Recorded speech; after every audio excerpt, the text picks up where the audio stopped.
संभव नहीं होता है, क्योंकि उसके पास उसी ताकत का, राजनीतिक ताकत का संरक्षण मिलता है। और उस राजनीतिक संरक्षण के सामने हम सब भी झुक जाते हैं, शासन भी कई बार झुक जाता है और दबदबे के साथ ताकत दिखा करके शासन के लोगों को भी झुकाने का प्रयास करता है, ताकि आपराधिक पृष्ठभूमि समाप्त हो जाए। ये अपराध सामान्य नहीं है साहब। मैं नहीं बोलना चाहता था, मेरा कोई लेना देना नहीं। वो मधेपुरा की राजनीति करते हैं, मैं सारण का राजनीति करता हूं। और मैं आभार व्यक्त करना चाहूँगा सारण कमिश्नरी के लोगों को और उत्तर बिहार के लोगों को।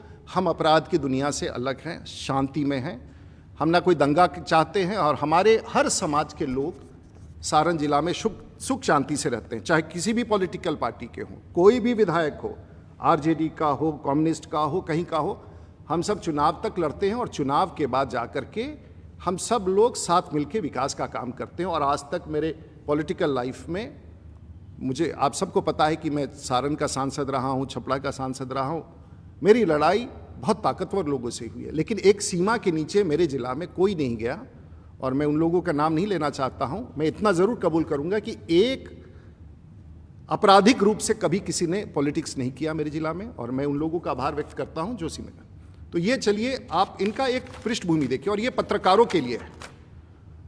जब आप ऐसे व्यक्तियों का 70 धाराएं हैं 31 केसेस में, और ये डकैती का है, राइटिंग का है, आर्म्स का है, थेफ्ट का है, कॉन्स्पिरेसी का है, क्रिमिनल इंटिमिडेशन का है, एब्डक्शन का है, ब्राइबरी का है, पब्लिक ऑर्डर, शायद सीआरपीसी और आईपीसी का कोई धारा बचा नहीं है जो हमारे मित्र के नाम पर नहीं है। लेकिन सब लोग भूल गए हैं, और पिछले 30 साल में ये सभी कई जो मंदिर और अपराधी का ढिढोरा पीट रहे हैं, उनके बारे में तो पूरा बिहार ही नहीं, पूरा देश जान चुका है क्या स्थिति है। जो जहाँ मौत का तांडव मचा हुआ था, जहाँ लोग एम्बुलेंस बिना दम तोड़ दे रहे थे, गरीब लोगों को एम्बुलेंस जुट नहीं रही थी, 2-2, 3-3 किलोमीटर का 10-10 हज़ार रुपया भाड़ा वसूला जा रहा था।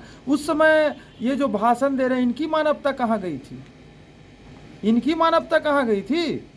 ये बताएंगे क्यों एम्बुलेंस वहाँ रखे हुए थे, क्यों नहीं गरीब लोगों को दिए हैं? कि इनके कारण कितने लोग मर गए एम्बुलेंस के कारण, ये जवाब देंगे? क्या इन पर 302 का मुकदमा नहीं होना चाहिए? जनता मांग रही है, बिहार की जनता मांग रही है, देश की जनता मांग रही है कि इनको गिरफ्तार किया जाए और जांच किया जाए कि इस एम्बुलेंस कांड के पीछे जितने भी अधिकारी हैं उन सब की जांच होनी चाहिए कि किनके मिली भगत से एम्बुलेंस यहाँ पर थी और किसी को जानकारी तक नहीं थी। और छपरा के जितने भी जनता थे, सारण के जनता थे, ये सब एम्बुलेंस बिना त्राही त्राही मान कर रहे थे, और एम्बुलेंस इन्होंने छिपा कर रखा। इससे भी ज़्यादा और क्या हो सकता है? जिनको थोड़ी सी भी मानवता का सोच नहीं हो सकता है, और वो बताते हैं मंदिर और अपराधी हैं। पहले अपने चेहरे को शीशे में झांक के देखिए। पूर्व केंद्रीय मंत्री आप में लगा हुआ है, ये भी तो सोचते। जनता के प्रतिनिधि हैं आप, जनता के बारे में भी तो सोचते। जो आपके लोकसभा क्षेत्र से जिन्होंने वोट दिया है, उनके लिए तो एम्बुलेंस छोड़ देते कम से कम। दूसरे को कहने से पहले खुद शीशा में झांक कर देख लीजिए। पूरे बिहार समेत पूरे देश ये जानता है कि आपने क्या किया है और इसकी सजा भी क्या होगी, और जनता आपको जवाब देगी। आज आप कुछ भी कहें, जनता मानने वाली नहीं है, आपके झांसे में आने वाली नहीं है।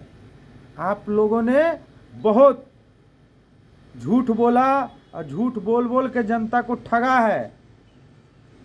सब जनता देख लिया, जनता जवाब देगी। चलिए।